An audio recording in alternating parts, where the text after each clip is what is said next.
Right. Breaking news చూస్తున్నాం. యుద్ధ వాతావరణం పైన ట్రంప్ బిగ్ షాక్ విధించారు. ఇప్పటికే ఇరాన్కి కొన్ని షరతులు కూడా పెట్టారు. అంటే యుద్ధాన్ని ఆపాలంటే ట్రంప్ చెప్పే 15 షరతులకి యాక్సెప్ట్ చేయాలి అన్నట్టు కూడా కొత్త వివరణ కూడా ఆయన ఇవ్వాల్సి వస్తుంది అని చెప్పి కూడా చూస్తున్నాం. అయితే ఇటు ట్రంప్ చెప్పే ఈ యొక్క షాక్ అంటే ఈ యొక్క మొత్తం ఏదైతే ఉందో దానికి ఇరాన్ అంగీకరిస్తుందా అనే దానిపైన ఉత్కంఠగా ఈగర్గా కూడా వెయిట్ చేస్తూ ఉన్నారు. మరి అయితే ఇంతకీ ఆ షరతులు ఏంటి, ఇలాంటి షరతులు ఎందుకు పెట్టాల్సి వచ్చిందా అన్న దానిపైన కూడా కీలకంగా ఈరోజు చర్చించుకుంటున్న విషయం కూడా మనం చూస్తున్నాం. అయితే ఇటు ఇరాన్కి ఏకంగా 15 షరతులు ట్రంప్ విధించినట్టు కూడా తెలుస్తోంది. పాకిస్తాన్ ద్వారా ఇరాన్కు నెలపాటు కాల్పులు కూడా విరామణ ఇవ్వాల్సిందిగా కూడా తెలుస్తోంది. ఇటు తక్షణమే అణు కార్యక్రమాన్ని కూడా నిలిపివేయడం, హర్మూజ్ జలసంధిని తెరవడం, తర్వాత హమాస్ హిజ్బుల్లాకు మద్దతు నిలిపివేయడం వంటితో పాటు మరిన్ని షరతులు కూడా ట్రంప్ పెట్టినట్టు కూడా తెలుస్తోంది. మరైతే ఇలాంటి షరతుల్ని ఇరాన్ అంగీకరిస్తుందా? ఇదే కాకుండా ఇటు ఆర్థిక సహాయం కూడా అందిస్తామని కూడా ఇటు యుఎస్ హామీ ఇచ్చినట్టు కూడా తెలుస్తోంది. మరి అయితే అమెరికా షరతుల పైన ఇరాన్ రియాక్షన్ పైన కూడా ఇప్పుడు అందరూ కూడా ఈగర్గా వెయిట్ చేస్తూ ఉన్నారు. ఇటువంటి యుద్ధ వాతావరణం, ఎటువంటి కాల్పులు జరిగాయో లేకపోతే ఎలాంటి వాతావరణం చోటు చేసుకుందో మనం చూస్తూ ఉన్నాం. మరి అయితే ఇప్పుడు ఇటు మనకి ట్రంప్ ఇచ్చిన ఈ షరతులు ఏవైతే ఉన్నాయో 15 షరతులకి ఇరాన్ కనుక ఒకవేళ అంగీకరిస్తే ఎటువంటి చర్యలు ఎదుర్కోవాల్సి వస్తుంది, ఒకవేళ అంగీకరించకపోతే ఎటువంటి మార్పులు చోటు చేసుకోవాల్సి వస్తుంది అనే దానిపైన కూడా ఈగర్గా వెయిట్ చేస్తూ ఉన్నారు. మరి దీని గురించి మాట్లాడుతూ వాళ్ళు మనతో పాటు రైట్ ఫోన్ ఇన్లో జాయిన్ అవుతున్నారు మా ప్రతినిధి శివ. రైట్ శివ, ఇప్పటికే ట్రంప్ 15 షరతులు అయితే విధించడం జరిగింది. మరి అయితే ఈ షరతులకి ఇరాన్ అంగీకరిస్తుందా లేదా, ఒకవేళ అంగీకరించినట్లయితే ఎటువంటి మార్పులు చోటు చేసుకునే అవకాశం ఉంటుంది అండ్ యుద్ధం కూడా ఆపే ప్రయత్నం చేసే అవకాశం ఏమైనా ఉంటుందా శివ?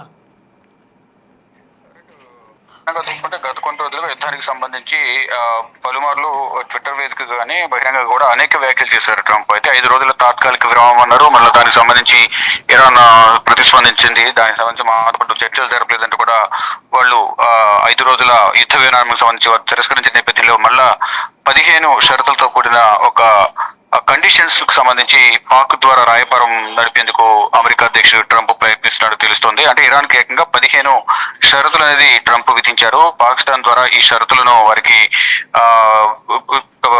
రాయబారం పంపడం ద్వారా నెల రోజుల పాటు కాల్పుల విరమణ అనేది జరపాలి అనేది కూడా ప్రధానంగా ఈ షరతుల్లో ప్రధానంగా ఆయన పెట్టిన షరతులు చూసుకుంటే కనుక తక్షణమే అణు కార్యక్రమాన్ని నిలిపివేయాలి. అణు బాంబులు తయారు చేసేందుకు ఏదో ప్రయత్నాలు చేస్తున్నారో ఇరాన్ అణు బాంబులు యురేనియం శుద్ధి చేయడం ద్వారా ఈ అణు బాంబులు తయారు చేయడానికి, అంటే యురేనియం ఏదైతే ఉందో దాన్ని దాదాపు 90% వరకు శుద్ధి చేయడం ద్వారా ఈ అణు బాంబులు తయారీకి ఉపయోగపడుతుంది అనేది ప్రధానంగా తెలుస్తుంది. దానిలో భాగంగా యురేనియం శుద్ధి కార్యక్రమాన్ని ఆపేయాలి, అణు బాంబులు తయారీ అనేది నిలిపివేయాలని ప్రధానంగా చెప్తున్నారు. అంటే ప్రజెంట్ ఇరాన్ వద్ద 470 కేజీల వరకు కూడా యురేనియం శుద్ధి చేశారు. అది దాదాపు 11 అణుబాంబులు తయారు చేసేందుకు ఉపయోగకరంగా ఉంటున్నట్టు కూడా ప్రచారం జరుగుతోంది. అయితే ఇప్పుడు అణుబాంబులు, అణు ఆయుధాలకు సంబంధించి ఎటువంటి కార్యకలాపాలు చేయకూడదు అనేది ఒక షరతు. అయితే హర్మూజ్ జలసంధిని తెరవాలి. అంటే 28న యుద్ధం మొదలైంది. అప్పటి నుంచి కూడా హర్మూజ్ జలసంధి వద్ద వివాదం కొనసాగుతుంది. ప్రపంచ దేశాలకు సంబంధించి అదొక హర్మూజ్ జలసంధి అనేది ప్రపంచ దేశాల జీవనాడి. అక్కడ నుంచి ఈ చమురు అనేది కూడా ఎక్కువగా సరఫరా అవుతూ ఉంటుంది కాబట్టి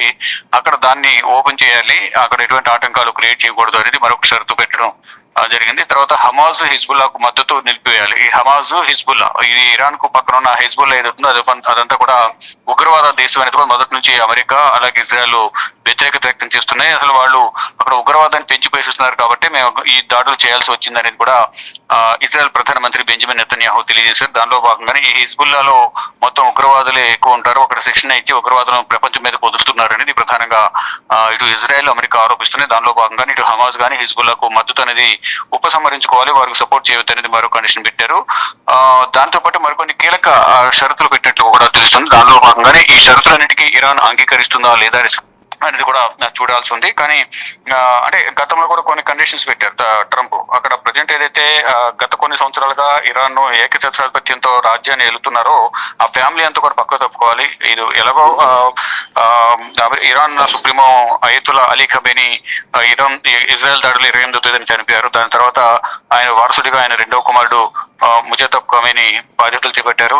ఇక వారి వారసత్వం ఎవరు కూడా అక్కడ ఇరాన్ పాలనా పగ్గాలు చేపట్టకూడదు. మరోవైపు ప్రెసిడెంట్ ఉన్న అధ్యక్షుడు కూడా ముసౌదీ పెజిష్కియన్ కూడా మొత్తం వారికి సంబంధించిన ఏదైతే పాలకవర్గం ఉందో అంతా కూడా తప్పుకోవాలి.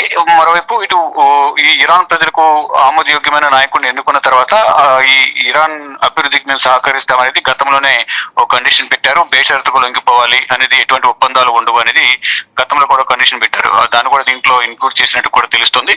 అలాగే ఆర్థిక సాయం అందిస్తామంటూ కూడా యుఎస్ గతంలో హామీ ఇచ్చింది. ఇప్పుడు కూడా మళ్ళీ హామీ ఇచ్చినట్లు కూడా తెలుస్తోంది. అంటే అమెరికా షరతులపై ఇరాన్ రియాక్షన్ ఏ విధంగా ఉండబోతుందనే దానిపై మాత్రం ఉత్కంఠ కొనసాగుతుంది. అమెరికా షరతులను ఇరాన్ అంగీకరించబోదనేది కూడా చాలా వరకు దౌత్యవేత్తలు అయితే భావిస్తూ ఉన్నారు. ఇరు దేశాల దౌత్యవేత్తలతో ప్రెసిడెంట్ పాకిస్తాన్ చర్చలు జరుపుతుంది. అంటే పాకిస్తాన్ తో చర్చలు జరపడం వెనుక వ్యూహం ఏంటి అనే దానిపై కూడా ప్రపంచ దేశాలు నిశ్చితంగా పరిశీలిస్తున్నాయి. గతంలో కూడా ఆపరేషన్ సింధూర్ సమయంలో భారత్ కు పాకిస్తాన్ మధ్య యుద్ధం కొనసాగిన నేపథ్యంలో కాల్పుల విరమణ ఒప్పందానికి సంబంధించి నేనే ప్రయత్నాలు చేశాను. సీజ్ ఫైర్ ను సంబంధించి ఇద్దరి మధ్య చర్చలు జరిపాను. అది సఫలీకృతమైనట్టు కూడా దాదాపు ప్రపంచ దేశాలకు పర్యటనకు వెళ్ళినప్పుడల్లా దాన్ని ఒక వేదికగా చేసుకుని ఆయన క్రెడిట్ పొందే ప్రయత్నం చేస్తారు. తర్వాత అమెరికాకు పిలిచి మరి అమెరికా ఇటు ఆసిఫ్ మునీర్ పాకిస్తాన్ సంబంధించిన ఆర్మీ చీఫ్ ఆసిఫ్ మునీర్ కానీ వారు ప్రధాని షహబాజ్ షరీఫ్ ను కూడా అమెరికాకు పిలిచి మరి వారితో మాట్లాడడం, దగ్గరగా తీసుకోవడం అనేది జరుగుతూ ఉంది. కానీ ఇప్పుడు మళ్ళీ వారిని మధ్యవర్తిత్వం వహించే విధంగా కూడా చర్యలు తీసుకోవడం పట్ల కొంతమంది అయితే తీవ్ర ఆగ్రహం వ్యక్తం చేసిన పరిస్థితి కనిపిస్తుంది. కానీ ఇప్పుడు శాంతి చర్చలు అందరూ కూడా శాంతి అనేది ఉండాలి, ప్రపంచ శాంతి, అందరూ శాంతియుత వాతావరణంలో జీవించాలని కూడా ప్రపంచ దేశాలను కూడా కోరుకుంటున్నాయి. దానిలో భాగంగానే ఇటు భారత్ కూడా చొరవ తీసుకుని ఈ యుద్ధం ఆపే విధంగా కూడా చర్యలు తీసుకోవాలనేది కూడా చాలా మంది భారత్ ను కూడా సంప్రదిస్తున్నారు. కానీ ఇటు పాకిస్తాన్ మధ్యలో ఉండి 15 షరతులతో కూడిన ఒక కండిషన్స్ పెట్టడం ఇరాన్ దాని అన్నిటికీ అంగీకరిస్తుందా అంటే అంగీకరించదు అనేది ప్రధానంగా తాజా పరిణామాలు చూస్తే అర్థమవుతోంది. అమెరికా అధ్యక్షుడు ఏది చెప్పినా కానీ దానికి వ్యతిరేకత అనేది ఇరాన్ వ్యక్తం చేస్తోంది. మేము దేశాధినేతను కోల్పోయాము, ఆర్థికంగా కుదేలేము, దానికి కారణం ఇజ్రాయెల్, అమెరికా దాడికి ప్రతిదాడి అనేది డెఫినెట్ గా ఉంటుంది, మేము యుద్ధాన్ని విరమించలేదు అనేది కూడా చెప్తున్నారు. దానిలో భాగంగానే 5 రోజుల పాటు తాత్కాలిక విరామం ప్రకటిస్తున్నాం, ఇటువంటి మిలిటరీ స్ట్రైక్స్ ఉండవని చెప్పిన కొద్ది గంటల వ్యవధిలోనే అమెరికాకు సంబంధించిన రిఫైనరీ మీద దాడి చేయడం, దాని ద్వారా ఆర్థికంగా అమెరికాకు నష్టం వాటిల్లింది. దాని తర్వాత వాళ్ళు ఇజ్రాయెల్ మీద దాడి చేయడం, ఫర్తిగా ఇజ్రాయెల్ కూడా దాడి చేయడం, వీళ్ళ దాడులు ప్రతిదాడులు అనేవి గత 26 రోజులుగా కొనసాగుతూనే ఉన్నాయి. 28న స్టార్ట్ అయింది, ఇది 25, అంటే 26 రోజులుగా యుద్ధం అనేది కొనసాగుతుంది. దీని ద్వారా ప్రపంచ దేశాలను కూడా ప్రభావానికి గురవుతున్నాయి. దానికి సంబంధించి అందరూ కూడా ట్రంప్ పైన తీవ్ర ఆగ్రహం వ్యక్తం చేస్తున్నారు. దానిలో భాగంగానే ప్రపంచ దేశాల ఒత్తిడి మేరకే డైరెక్ట్ గా తాను లొంగిపోకుండా, తాను అంగీకరించకుండా ఇతర దేశాలకు సంబంధించిన దేశాధినేతలతో మధ్యవర్తిత్వం వహించే విధంగా చర్యలు చేపడుతున్నారు. దానిలో భాగంగానే డైరెక్ట్ గా ఆయన ప్రకటనలు చేసినప్పటికీ కూడా నేను మాట్లాడాను, వారు ఇరాన్ ను కాలబేరానికి వచ్చింది, ఇప్పుడు కాల్పుల విరమణకు అంగీకరించారు, వారు ప్రయత్నాలు చేస్తున్నారంటూ కూడా ప్రకటనలు విడుదల చేస్తున్నారు. దాన్ని ఇరాన్ మాత్రం ఖండిస్తూ ఉంది. ఈ నేపథ్యంలోనే ఇప్పుడు ఈ కండిషన్స్ కి ఈ పెట్టిన పాకిస్తాన్ మధ్యవర్తం వహించి 15 కండిషన్స్ పెట్టిన నేపథ్యంలో ఇరాన్ అంగీకరిస్తుందా లేదా, ఈ హర్ముజ్ జలసంధిని తెరవడం సాధ్యమయ్యే పనేనా లేదా అనేది కూడా ప్రజెంట్ చూడాల్సిన పరిస్థితి ఉంది. కానీ తాజా పరిణామాలు చూస్తుంటే మాత్రం అమెరికా అధ్యక్షుడు ట్రంప్ పెట్టిన షరతులకు ఇరాన్ అంగీకరించదు అనేది దౌత్యవేత్తలు కూడా భావిస్తున్నారు. గౌతమి.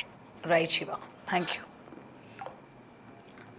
రైట్, యుద్ధం ముగింపుపై ఇరాన్కు ట్రంప్ బిగ్ షాక్ ఇచ్చినట్టు కూడా తెలుస్తోంది. ఇటు ఇరాన్కు ఏకంగా 15 షరతులు విధించిన ట్రంప్, పాకిస్తాన్ ద్వారా ఇరాన్కు ట్రంప్ షరతులు కూడా పెట్టారు. నెల పాటు కాల్పులు విరమణ ఉండాలి అని కూడా తెలుస్తోంది. ఇటు తక్షణమే అణు కార్యక్రమాన్ని నిలిపివేయడం, తర్వాత హర్ముజ్ జలసంధిని తెరవడం, హమాస్, హిజ్బుల్లాకు మద్దతు నిలిపివేయడం వంటితో పాటు మరిన్ని షరతులు పెట్టిన ట్రంప్ అలాగే ఆర్థిక సాయం కూడా అందిస్తామని యుఎస్ హామీ ఇచ్చింది. ఇటు అమెరికా షరతులపై ఇరాన్ రియాక్షన్ పైనే ఉత్కంఠగా ఎదురు చూస్తూ ఉన్నారు. పెట్టిన షరతులకి ఇరాన్ అంగీకరిస్తుందా లేదా అనే దానిపైన ఇంకా తెలియాల్సి ఉంది. అయితే అమెరికా షరతులకు ఇరాన్ అంగీకరించబోదు అని చెప్పి కూడా భావిస్తున్నారు దౌత్యవేత్తలు. ఇరు దేశాల దౌత్యవేత్తలతో చర్చలు జరుపునున్న పాక్. మరి చూడాలి అసలు ఇరాన్ యాక్సెప్ట్ చేస్తుందా లేదా, ట్రంప్ యొక్క షరతులను యాక్సెప్ట్ చేస్తుందా లేదా అనే దానిపైన కూడా ఉత్కంఠగా ఎదురు చూస్తూ ఉన్నారు.